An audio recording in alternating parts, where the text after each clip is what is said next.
Hey guys, so I wanted to share my ethnicity estimate with you guys today. Um, I did this around the beginning of January. I sent it first week of January, and it arrived this Friday. This Friday that just passed, the 15th of February. Usually it's 8 weeks, and it felt like it only took 6 weeks. So it's like 6 to 8 weeks. And it was only possible because of the great Katie Haber, who gifted me this kit, which, shout out to Katie, thank you very much, because I always was curious about my ethnicity, but never really acted on it. So, without further ado, my ethnicity estimate is 49% Native American. This includes North, Central, and South America. With the two most recent places, like from 50 to 300 years ago, it's Central America and Western Jalisco. Then the next one is Spain, 27% Spanish. There is the 5% Native American, specifically Andean, which is in South America. Cameroon, Congo, and Southern Bantu peoples, 5%. That's in Africa. Portugal, 5%. France, 3%. Basque, 2%. Mali, 2%. Senegal, 2%. So Mali and Senegal are also in Africa.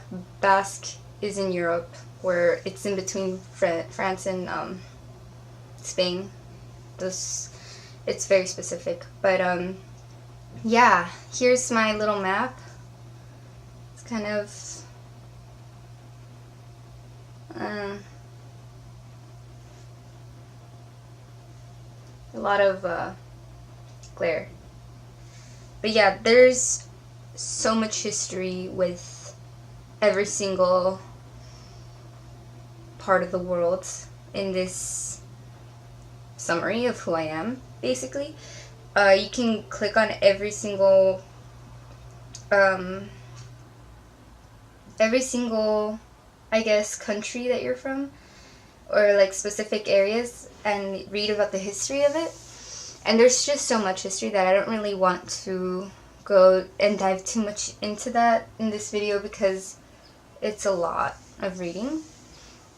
But yeah, basically I'm mostly Native American, so the summary of Native Americans is that they came from the Bering Strait, and that land bridge was possible because of the low sea levels and the cold temperatures in the north. So the Bering Strait is what connects Siberia, which is like right next to Russia, to Alaska. Is it Alaska? Well, basically, yeah, it's like that whole part of the world that is connected, and you get into like the Canada region, where it's like basically Antarctica. The Arctic, I mean. Not Antarctica. That's the south. Yeah, geography. I'm great at it, as you can tell. No, but yeah, it's, yeah, you can see it in the map. It's easier to see it in the map. Alaska is connected to Canada, and that's what was, like, that whole channel of water was connected through the Bering Strait. People came thousands of years ago and settled in the Americas, and they traveled in canoes, kayaks, and down the Pacific Ocean, and that's how they went farther down into South America. And so it's kind of like, you know, I'm not surprised, honestly, like, at these results, because I knew most of my ancestry already. Like, if you study history, you kind of can put two and two together in the sense of, like, alright, my parents are from Mexico and Central America. They have some sort of Native American roots and Spanish roots because of the whole history of colonialism. The ones that are most surprising, I guess, are the little bits of like the 5% and 2% and 3%.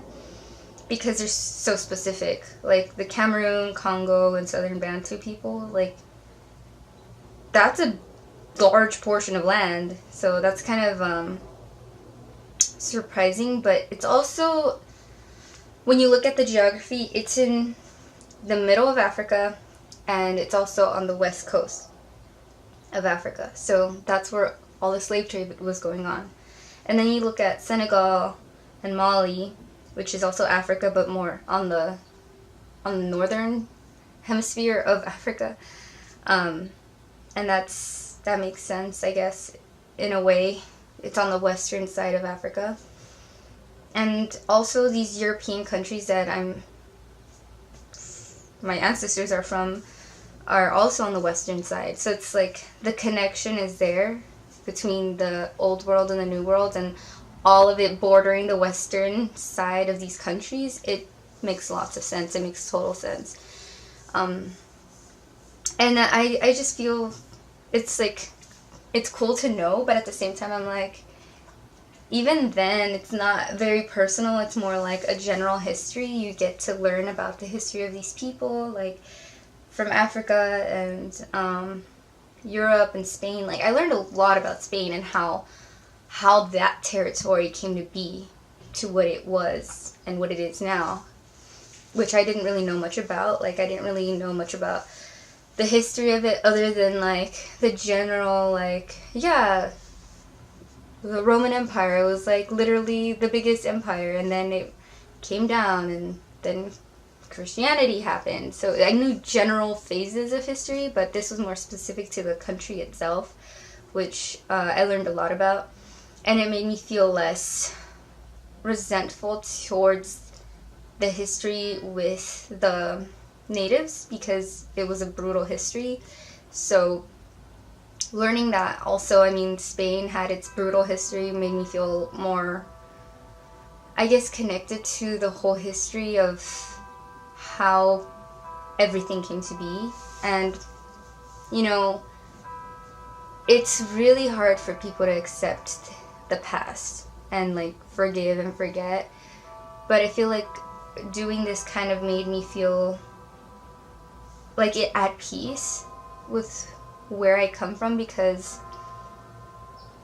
it's a mixture of ethnicities. Like I basically come from all over the world in a sense, and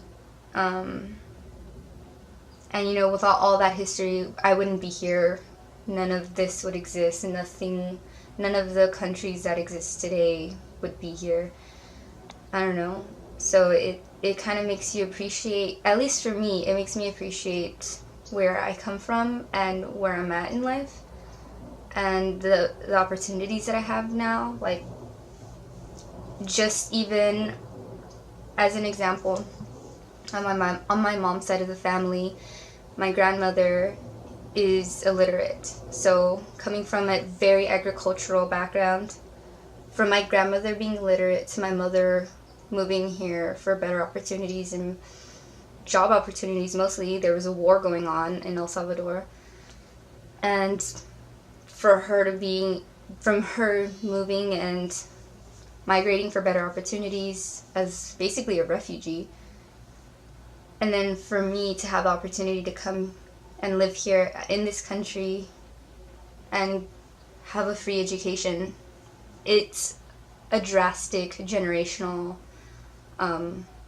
progress. Drastic generational progress. Yeah, sounds weird, but yeah, that's what it is. Like, within 3 generations, we were from illiterate to college educated, and you know, that wouldn't have been possible without the existence of the United States. Even though, you know, we're not a perfect country, we have a less than perfect president, but it's all a process, you know, like everything progresses into something better.